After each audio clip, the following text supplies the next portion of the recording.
Selamat pagi anak-anak semua. Bapak berharap kamu semua ada dalam keadaan yang baik, yang sehat. Sekalipun kita berjauhan, tetapi kiranya kasih sayang Tuhan beserta dengan anak-anak, beserta dengan orang tua kalian, anak-anak SMP dan SMA Lentera Harapan Banjaragung. Pak Felki sungguh bersuka cita bisa bertemu dengan kamu di dalam virtual. Sekalipun dalam masa pandemi ini kita wajib bersyukur kepada Tuhan anak-anak, karena Tuhan memberikan kepada kita anugerah. Berupa apa? Berupa handphone, berupa teknologi, Microsoft Teams, berupa paket yang diberikan oleh orang tuamu bagimu untuk belajar. Dan itu sungguh-sungguh adalah hal yang harus kita syukuri.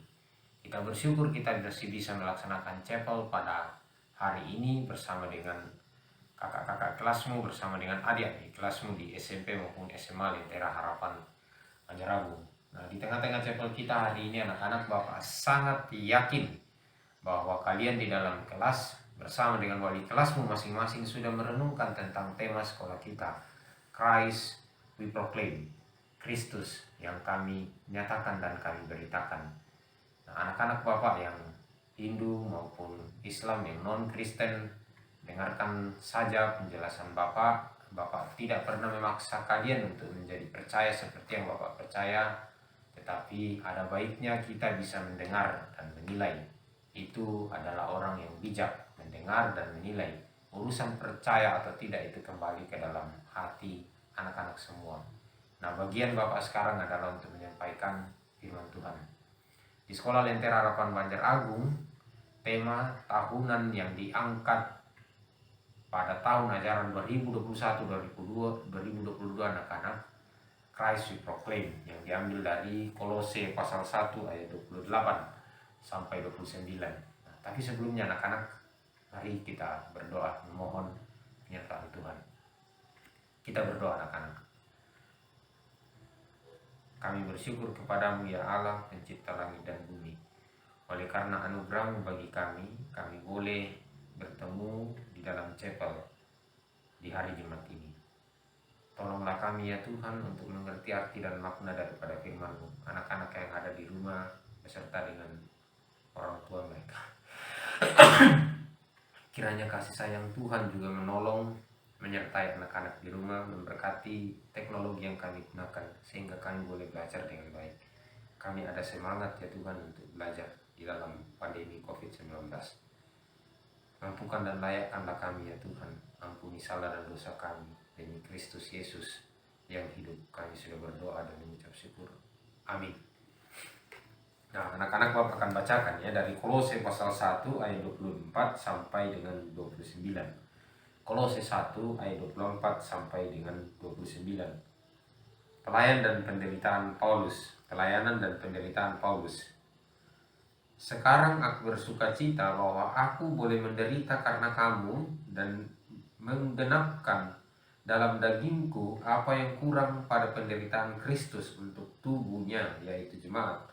Aku telah menjadi pelayan jemaat itu sesuai dengan tugas yang dipercayakan Allah kepadaku untuk meneruskan firman-Nya dengan sepenuhnya kepada kamu, yaitu rahasia yang tersembunyi dari abad ke abad dan dari turunan ke turunan, tetapi yang sekarang dinyatakan kepada orang-orang kudus-Nya.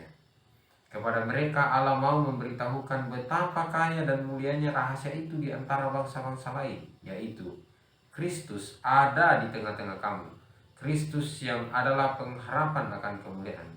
Dialah yang kami beritakan apabila tiap-tiap orang kami nasihati dan tiap-tiap orang kami ajari dalam segala hikmat, untuk memimpin tiap-tiap orang kepada kesempurnaan dalam Kristus. Itulah yang kuusahakan dan kupergumulkan dengan segala tenaga sesuai dengan kuasanya yang bekerja dengan kuat di dalam aku. Amin. Berbahagialah kita anak-anak yang masih diberi kesempatan untuk mendengarkan firman. Karena ada orang yang ingin mendengarkan firman tapi tidak ada kesempatan diberikan Tuhan kepada orang itu. Sehingga kita bersyukur kamu beserta Bapak Ibu guru yang lain masih diberi kesempatan untuk mendengarkan firman. Nah, anak-anak, kalau kita perhatikan apa yang dinyatakan oleh Paulus tadi, agak aneh. Menurut Bapak agak aneh ya. Coba kamu bayangkan. Ayat 24, sekarang aku bersuka cita bahwa aku boleh menderita karena kamu dan menggenapkan dalam dagingku apa yang kurang pada penderitaan Kristus untuk tubuhnya, yaitu jemaat. Jadi Paulus mengatakan, aku bersuka cita bahwa aku boleh menderita. Nah, ini aneh anak-anak ya. Terkadang orang menderita itu tidak bisa bersuka cita. Pak Felgi pun dia bilang demikian ya.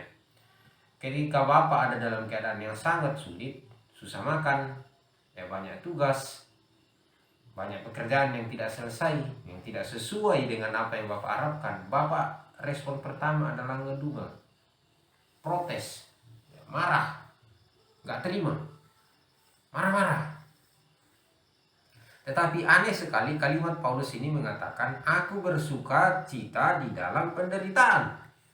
Bagaimana mungkin orang bisa bersuka cita di dalam penderitaan? Jawabannya mungkin. Nah, kenapa Paulus bisa bersuka cita di dalam penderitaan? Dan penderitaan apa yang Paulus bersuka cita di dalamnya? Oke, Paulus pernah dikejar-kejar orang karena memberitakan firman. Mau dibunuh oleh orang karena memberitakan firman. Di penjara, dipatok ular, dibuang sampai akhirnya mati ya, di dalam pemerintahan Kaisar Roma, dihukum mati, didera, disiksa, dicambuk. Itu penderitaan yang Paulus alami karena memberitakan firman. Itulah penderitaan yang dialami Paulus. Tetapi ia mengatakan, aku bersuka cita untuk itu. Nah anak-anak, bagi Bapak susah untuk membayangkan bersuka cita di dalam penderitaan.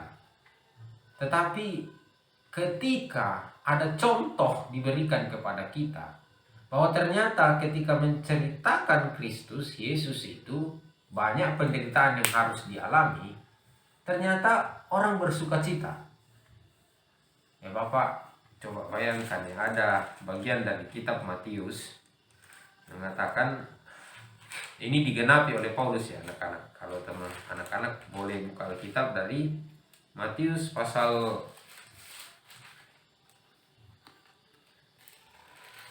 coba ya.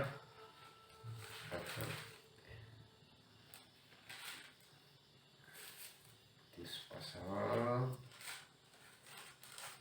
ucapan bahagia Matius. Gimana kalau ucapan bahagia itu anak-anak semua? Itu yang Matius pasal 5. Oke, Yesus manusia kerajaan. Oke, Yesus kerajaan. Gimana ya? Ucapan bahagia, berbahagialah kau khotbah bukit. Oh, Markus yang saya buat. Matius. Salah, anak Bapak baca Markus. Oke, ini dia. Matius pasal yang ke-5. Matius pasal yang ke-5 ayat 12. Matius pasal yang ke-5 ayat 12. Bersukacita dan bergembiralah karena upamu besar di sorga, sebab demikian juga telah dianiaya nabi-nabi yang sebelum kamu. Ayat 11. Berbahagialah kamu jika karena aku, karena Kristus, kamu dicela dan dianiaya, dan kepadamu difitnahkan segala yang jahat. Bersukacita dan bergembiralah. Nah, Yesus mengatakan itu di dalam Matius pasal 5 ayat yang ke-11 dan 12. Dan itu digenapi Paulus di Kolose. Wah, jauh sekali anak-anak ya. Di Kolose pasal 1 itu mengatakan Paulus bersukacita. Bersukacita karena penderitaannya telah memberitakan Kristus. Jadi benar yang dikatakan Yesus di Matius, bersukacitalah ketika kamu didera disiksa oleh karena aku. Bersukacitalah. Nah, Paulus mengatakan ayat 24, sekarang aku bersukacita bahwa aku boleh menderita karena kamu. Nah, aku boleh bersukacita, menderita oleh karena kamu, karena jemaatnya. Hal yang pertama dipelajari anak-anak. Ketika kita diderah, ketika Bapak harus mengalami penderitaan, entahkah itu penderitaan fisik, mental, atau psikis, pikiran Bapak, perasaan Bapak, hati Bapak harus menderita karena memberitakan Kristus, bersukacitalah. Nah, Paulus mengatakan bersukacita. Yang kedua, anak-anak, tidak mementingkan diri sendiri. Kalau Paulus hendak mementingkan diri sendiri, mana mau menderita dan lain sebagainya. Tapi aku menderita, aku bersukacita dalam deritaku karena kamu, bukan karena diriku sendiri. Aku menderita melakukan ini supaya aku sukses, baik, banyak duit dan lain sebagainya, dikenal orang, dipuji-puji orang. Tapi Paulus mengatakan aku menderita karena kamu, supaya kamu. Menderita untuk orang lain sesuatu banget ya. Kalau menderita untuk diri sendiri sih ya nggak apa-apa ya Pak ya, untuk keluarga ya nggak apa-apa ya. Tapi menderita untuk orang lain, hello, nggak zaman kali Pak. Nah, tetapi sekali lagi ada contoh yang ditunjukkan kepada kita ya anak-anak. Contoh yang lebih besar lagi adalah Kristus sendiri menderita bagi Bapak, bagi kamu, dan bagi orang-orang yang mengasihi Dia. Yang ketiga anak-anak, jika di dalam pemberitaan hidup kita, perkataan kita, perbuatan kita, siapa yang harus kita beritakan? Siapa sih yang untuknya Paulus menderita? Menyampaikan kepada jemaat, siapa sih? Siapa sih yang disampaikannya itu? Apa sih yang diusahakannya itu? Apa sih yang dideritanya itu? Jawabannya Kristus. Supaya orang-orang mengenal Kristus dan hidup dewasa di dalam Kristus. Setiap kali ia mengajar, setiap kali ia menasehati orang, ya selalu yang disampaikan, selalu yang dinyatakan itu adalah kemuliaan Kristus. Refleksi ketiga dari Bapak. Pada diri Bapak sendiri, apakah ketika Bapak, ya sekarang kita lagi panen singkong di sekolah ya, kemudian sekarang Bapak sedang membuat batako di rumah. Apakah Bapak mengerjakan itu semua anak-anak? Di dalamnya itu Bapak sedang memuliakan Kristus, ataukah mencari kemuliaan diri sendiri? Ya, kayu-kayu di sekolah juga dipotongin. Apa tujuannya itu semua? Adakah di dalam pikiran Bapak adalah untuk kemuliaan Kristus, bukan untuk mencari nama?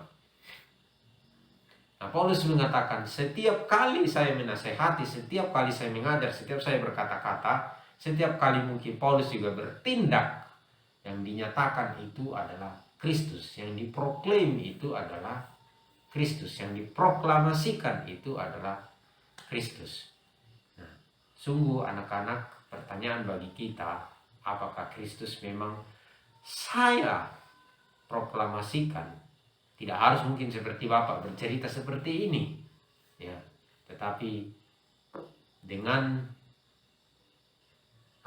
dengan ucapan kita, dengan kasih kita, kita nyatakan itu kepada saudara-saudara kita, sekalipun kepada musuh-musuh kita, orang yang membenci kita, kita menyatakan kasih, perhatian kita, ya, tidak hanya kepada orang yang kita kenal saja, tapi orang yang tidak kita kenal, bahkan orang yang memusuhi kita, kita menyatakan kasih kita kepada mereka. Itu menunjukkan dan memproklamasikan Kristus. Ketika orang tanya, kenapa kamu melakukan itu? Kenapa kamu mengasihi musuhmu? Kenapa? Kenapa kamu berdoa bagi musuhmu supaya mereka baik-baik saja? Karena Tuhan Yesus Kristus lebih dahulu mengasihi saya, maka saya melakukan itu. Nah, anak-anak, di dalam perjalanan hidupmu, dalam mengarungi tahun ajaran ke depan ini, tentu banyak hal yang akan Tuhan izinkan terjadi. Pembelajaran online, kita buka tahun ajaran ini dengan online. Tentu ada yang bertanya-tanya, kok temanku ini, kok temanku itu, kok ini, kok ini, kok ini. Tetapi anak-anak, ingatlah, apakah Kristus yang kau beritakan? Bapak bertanya juga ke dalam hati Bapak, apakah Kristus yang kau beritakan lewat tindakanmu, lewat ucapanmu, lewat caramu main game, lewat caramu memilih teman, lewat caramu menggunakan waktu. Apakah Tuhan penciptamu yang kau ceritakan? Ataukah hidupmu itu, hidup Bapak itu hanya untuk diri Bapak sendiri, egois sekali? Apakah kita siap menderita?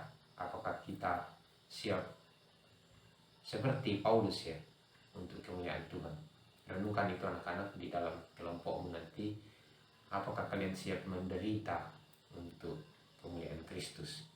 Ataukah kita siap menderita tapi untuk diriku dewe, untuk keluargaku aja, tapi untuk orang lain sorry, apalagi untuk yang namanya Kristus, siapa itu? Gak kenal. Kenapa aku harus menderita buat dia? Selamat bertumbuh anak-anak. Mari kita tatap tahun ajaran ini dengan penuh semangat dan dengan penuh sukacita. Seperti Paulus mengatakan, aku bisa melakukan itu semua karena Kristus ada di dalam aku. Demikian dengan anak-anak. Kita bisa melewati, menatap akhir dari tahun ajaran 2021-2022.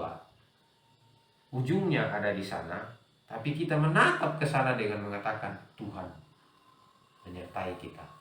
Kiranya Tuhan menolong saya menyelesaikan tugas formatif dan lain sebagainya. Hadir di dalam kelas, bersikap baik kepada guru, bukan untuk dipuja, tapi untuk kemuliaan Tuhanku.